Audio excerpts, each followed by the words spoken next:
Hello, and thank you for listening to our presentation today. My name is Clodagh, and today we are going to be discussing our implementation of various chess AI algorithms, namely Minimax, Stockfish, and AlphaZero, and our evaluation of their performance against baseline algorithms and against each other. The first algorithm we implemented was Minimax, an adversarial search algorithm used in two-person, zero-sum, deterministic games with perfect information, such as chess.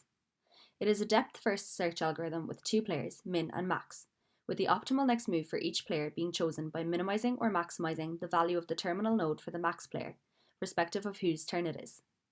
Many improvements have been made to the Minimax algorithm in order to reduce search space and speed up execution time. One of these is called alpha-beta pruning and uses an upper bound alpha value and lower bound beta value to prune the game tree. Our implementation uses this on the Negamax variation of Minimax, which combines both players' evaluation functions in one by only performing maximization and negating these values for the min player. An enhancement to this alpha-beta algorithm that we implemented is called Quincent Search, which evaluates quiet positions on the chessboard in an attempt to overcome the horizon effect caused by the depth limitation of the alpha-beta algorithm. Next, Barry will speak about our Stockfish implementation.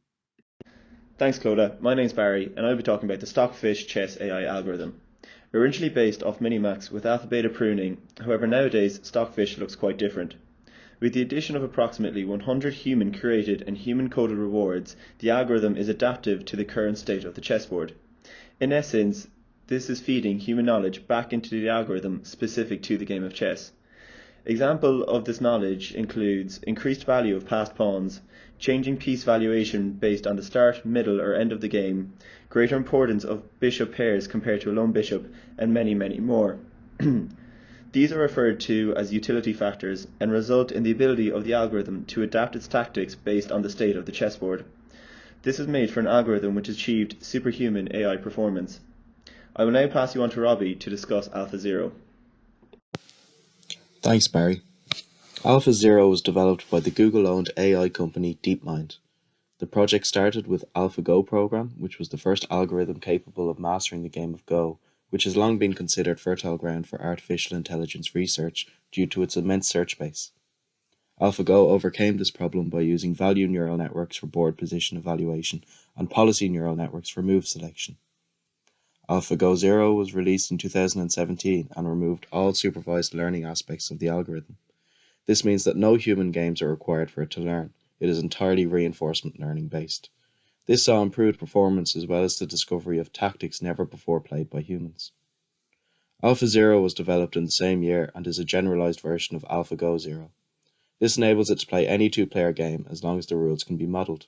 This includes shogi and chess. Similar to the previous algorithms, AlphaZero uses Monte Carlo tree search guided by its neural networks. Simulation consists of selecting a move in each state in the search tree with low visit count, high move probability, and high value according to the current neural network. The value is calculated by averaging the leaf states of previous simulations which selected that specific action from that specific state. The future is MuZero, which uses a model-free algorithm. This means no human knowledge is required and the program can master complex domains such as Atari games. It has already surpassed AlphaZero in its Go capabilities and is on par with AlphaZero in its chess capabilities. I will now hand you over to Jeffrey, who will discuss the evaluation of our three algorithms.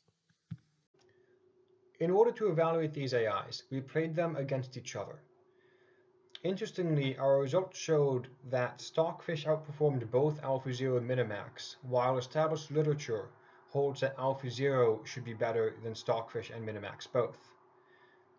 The interesting thing here is that there is a very large impact of resource availability on the performance of our AlphaZero implementation, which is seen in the table here as LilaZero.